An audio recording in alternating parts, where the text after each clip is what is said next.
Hey everyone, this is Mike Carey with the One Good Reason. I got Xavier Hayes here to my left. On your screen, it'll probably be to the right.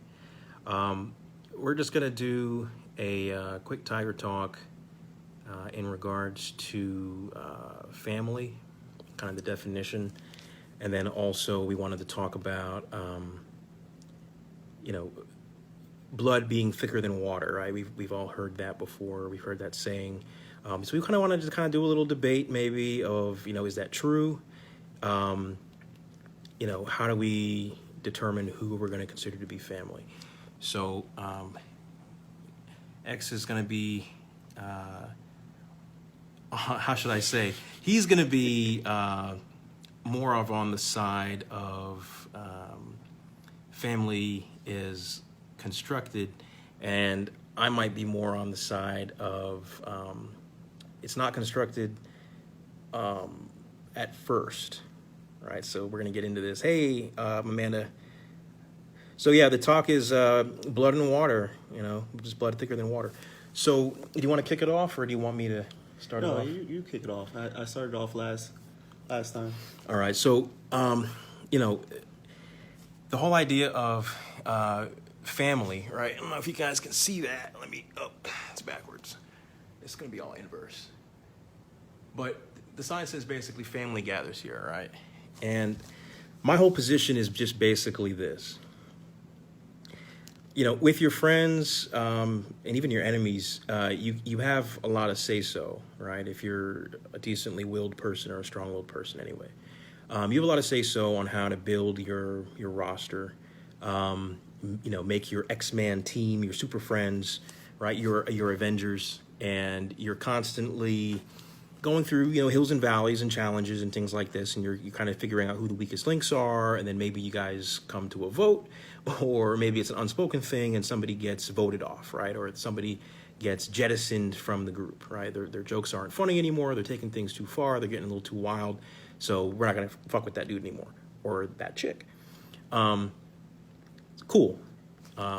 With family, though, in my opinion anyway, you're born into it, right, obviously, and you don't really, your first interactions with them, you're shitting yourself and you're peeing yourself. You're being fed what they're feeding you, and you're just being, credulous. You're just trusting what they're telling you from, what food is good, what food's yucky, these type of things. You get the point. So fast forward to where you're making decisions about how you're going to match your clothes and what movie you want to go see, and things of this nature, to even at the point where you're not living with them anymore. Maybe you have your own place, right? So we're some kind of an adult. A lot of people will say, well, it doesn't matter that, your, father or your mother cursed you out, or broke that bottle over your head, or kicked your dog when they came by, or something like this. They're still your father at the end of the day, or they're still your mother, or they're still, your cousin. They're your family. So you should be putting a lot more effort into rebuilding the bridges, and you should be putting, you should always be trying to seek a happy ending with these people. Somebody else can do something that's outside of the family, the family, can, make one or two mistakes, bounce on you when you're living with them as a roommate maybe, and then you get evicted or something like this. And that would be such a big thing for you to cut them off, and, you just forget about them and they're not in your life anymore. But, someone, again, so somebody in the family doing this, it would be like, well, I'll be pissed off with them for maybe 2 or 3 years, and at some point we're going to try to rebuild it or some shit like this. And Amanda, that's basically my point is, I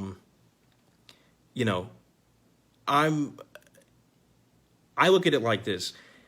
You don't get to choose your family, right? Like you would your friends and your enemies. And they do have that baggage, right? You have a little bit of a bias when they do something wrong.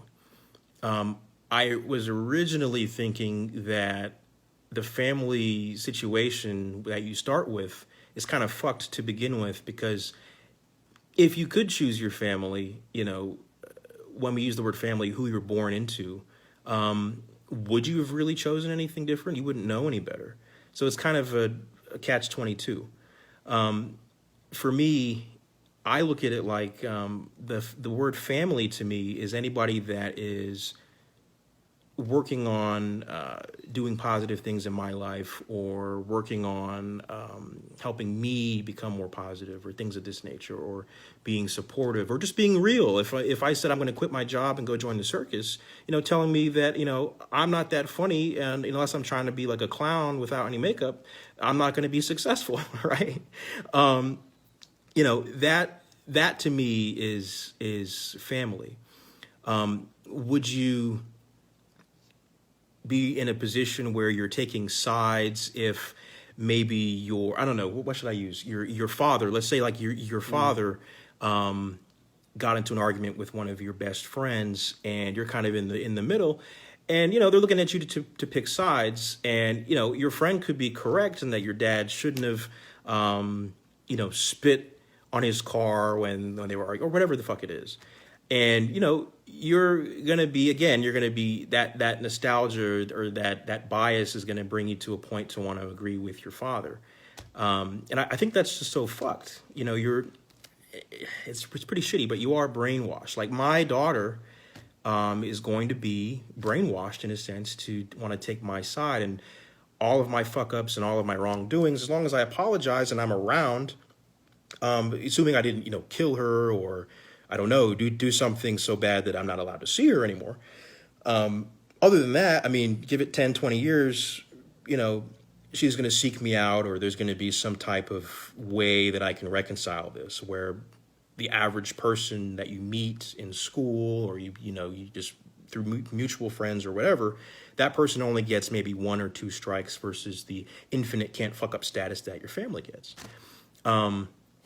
So, you know what I mean? So it's kind of like, no matter how many times they're messing up, when do you cut them off? And how do you cut them off? Do you block their number? Do you move away and don't tell them what your address is? Over what offense? I mean, does it have to be something that was super violent, or something that was super sexual, or some kind of molestation or something like this? Or can it be simply that they're a fuck up, or they're a bad influence, and they're, narcissistic or controlling or something like this that could get you to cut them off for good? So what we want to talk about is, she said, I don't think twice telling them. Yeah. And a lot of people aren't as resilient as you are to be able to see the difference. And then we have that feeling of, okay, let's say I do cut off my father, I do cut off my mother. I'm using those two because they're very, they're directly responsible for your existence, right? If okay, let's say I do cut them off because, like for me, for example, not to put family on blast, but I'm just going to be truthful. I had a friend that had passed away.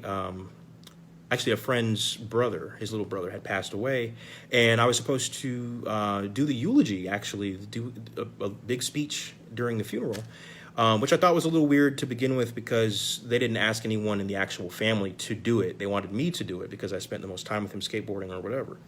And I went to school with the older brother.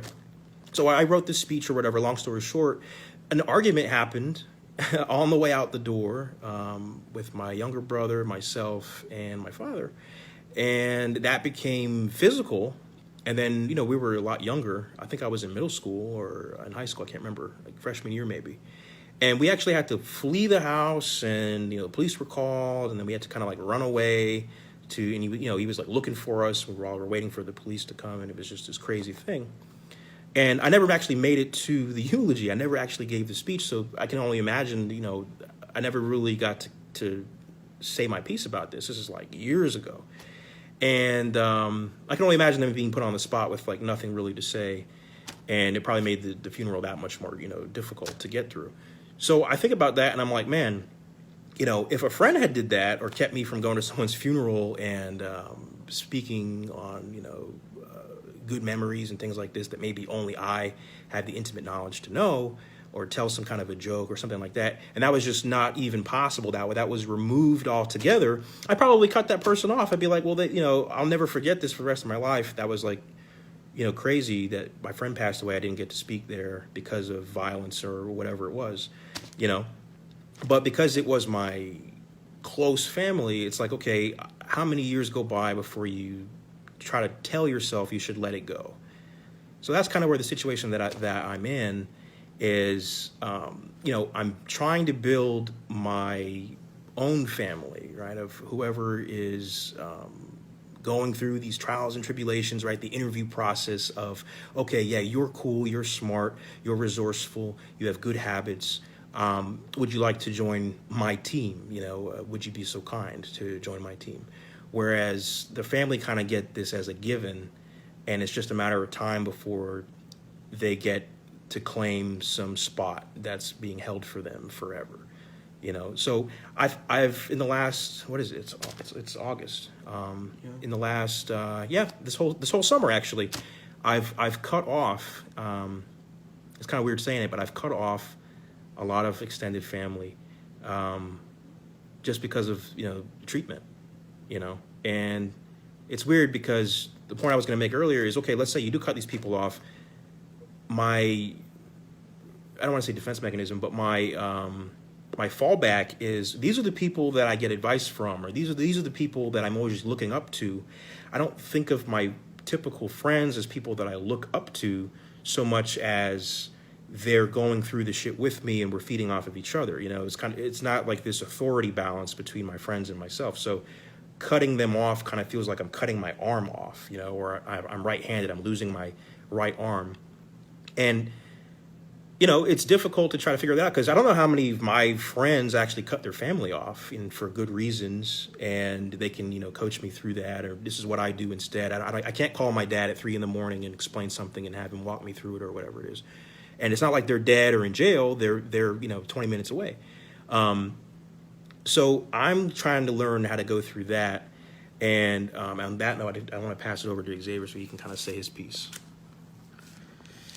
Well, yeah, I think getting back to the comment that Amanda said that blood is thicker than water. No, she was saying water. Water's better. Water's better for you. Water's better. You need water to live. You learn that in the basics. Yeah, that's it's something I used to say. Blood is thicker than water, but you need water to live. But at the same time, I need both of the elements to survive. I think there should be some type of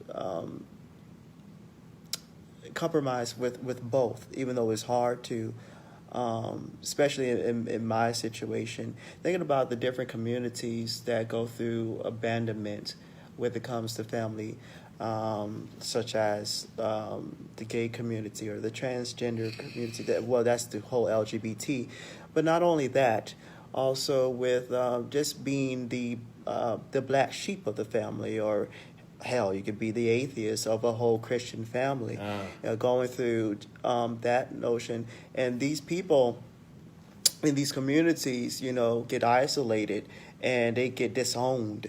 They get mistreated and they're by themselves. And then at the same time, how do you cope with that? I would say for me, in my situation and what I gone through, I had to really learn how to cope with that and to not really get over it, but to make the best of it. How'd you separate yourself from, or did you? Like, was it face to face, or you just screened them? You just kind of like blocked them so that they figure it out? Or? It was a lot of, I would say, mentally, I just kind of blocked them out. Sometimes physically, I would just go in. As a couple of my family members is blocked on my Facebook, Instagram, and my phone number. You know who you are. Well, you probably don't know because you can't see this video. Well, it's on my page. I don't know. But it's on my page now. You'll probably get the word in the message. But I had to do that because I wanted to have peace in my life. I had to have peace. And if there's somebody, if it's even blood related, that's bringing in negative energy into my life, I can't be a part of that. I don't want to be a part of that. I want to be surrounded by love and people who love me and people who invest goodness in me, invest knowledge for me to grow and to prosper. And just because you're a family doesn't mean I have to take some type of abuse. Something that you spoke on earlier. What does it take?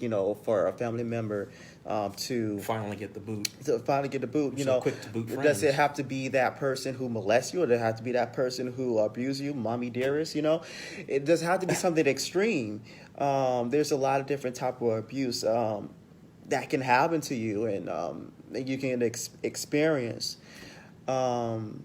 I would say I gone through a lot of different type of trauma and going through it now, but I won't settle with anyone who doesn't love me or anybody who wants to bring me down. But wouldn't you say that the family, let's say like the family wants to fucking respond, right? They're like, oh, hey, we saw the video. You didn't give us a chance to fucking argue our side, right? So we're the ones that, paid for your diapers and your clothes and the daycare. Oh, yes, they will say and, that. all of the monetary, They will say that, yes. things, all of the material items that we've purchased, the time, keeping you safe. Well, unless they were the type of family that didn't keep you safe. But, they're going to put together all the things that they were responsible for. An answer for that. To get you to this point where you're able to speak because you're still alive. Yes.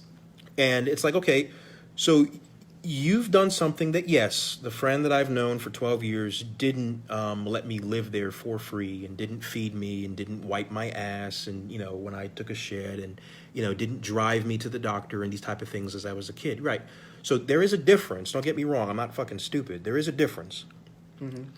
But how long does that carry weight? If I pull a Drake and give all of my savings, right? Let's say all of my savings. Let's say all of my savings. I did a Drake and just paid the whole neighborhood, right? And I paid all of their rents or their mortgages for the whole year or some shit, right? I did some really generous gifting, right? Whatever. I don't get to come over there and smack them around or, you get the point. It's like, am I hanging this over their head to, a favor now is a favor later kind of a thing? I don't have one friend that could pay off all of my debt or whatever it was and then get to, drop M-bombs on me every time they talk to me, Almost like it's that type of, they get that right to continue They're to entitled. abuse. They feel entitled. Entitled to abuse. And that's not the case. You shouldn't be abused by anybody, verbally or physically, from your parents or from anyone. If you don't accept that from, a friend or a cousin, why would you accept that, for your parents? I mean, I think that's probably the reason why we have what they call those people, Counselor? The family children, the Department of Family and Children. I've been drinking. I know. But yeah, I mean, that's why we have that, established in the country to look out for those children that's, voiceless, for those children, because they shouldn't be abused regardless. Just because you have a child, I hate that saying, I brought you into the world, I can take you out. No, you can't. Well, they could, but you're not entitled to. Right. I mean, you to think that, that's crazy. That's crazy. And that's the other thing I was going to say too is just really quick, the idea that you have all of your blood, we'll call it, right, on one side, and you have all of your friends on the other side. It's like, well, show me your fucking resume. Show me your resume. What work have you put in? And, if you have to dip back to, well, before you were 18, I did all of this. It's like, okay, well, I'm 31. What's his name? Eddie Murphy. What have you done for me lately? That's Janet Jackson. Janet Jackson. Yeah. So what have you done for me lately? So it's for me, I just kept holding on to this lie of the family supersedes the friends. And I can only speak for myself. I mean, I was quick to cut people off. One strike in their baseball. Seriously, like. It wouldn't be petty things. It wouldn't be like they showed up late to something. It would be like, you know, hey, I needed a ride from the airport, and they said they could do it, and then they backed out, so I was kind of stranded. But, you know, before Uber, you know, I'd call a taxi or something like this. And that would bother me, and I'd just be like, fuck that person, you know. You know, my mom and dad have done, you know, similar things. I love my mother more so than, you know, on my dad's side. But I was just clinging to this idea that they get special infinite can't fuck up status, or, you know, it shouldn't last that long, or I'm being immature and I need to be the bigger one. And I mean, at that point, if I'm having to be the bigger one with my parents or my direct family, it's kind of like, I've outgrown you. I have the faculties and the abilities to decide who I'm going to be around. So that's kind of a non-factor at that point, in my opinion. You know, I think you were able to do it at a younger age than myself, and I kind of commend you for that. I mean, I look at your examples and I'm like, wow, I have similar things, but I would keep going back to the fire, you know. And, you know, was I being stupid? I mean, maybe. I had to. I mean, and you guys already know this. I already explained it on the interview that we did, in which you can look at it on YouTube. It's called what is the title? Oh, it's just type in T1GR Xavier Hayes. Yes, we can spell it in the chat. But yeah, he talked about good and evil and truth and falsity and religion. Talked about a lot of it. I touched base on it a little bit. You know, I had a real bad traumatic experience with my mother, 2007, that led me to be independent, and from that, I had to go in and live with different family members, and that brought in a lot of different drama. And really, I had to learn about life and family, and really learn about myself, and really become the independent person that I am today. And through all of that, that's where I got the lesson of, you know, the whole blood is thicker than water, but you need water to survive. And you can create your family or pick your family. You filter your water. Filter your water. I like that. Filter your fucking water. Filter your fucking water. Filter your fucking water. Filter your fucking water. Because, I mean, hell, I mean, you can get a bad blood transfusion.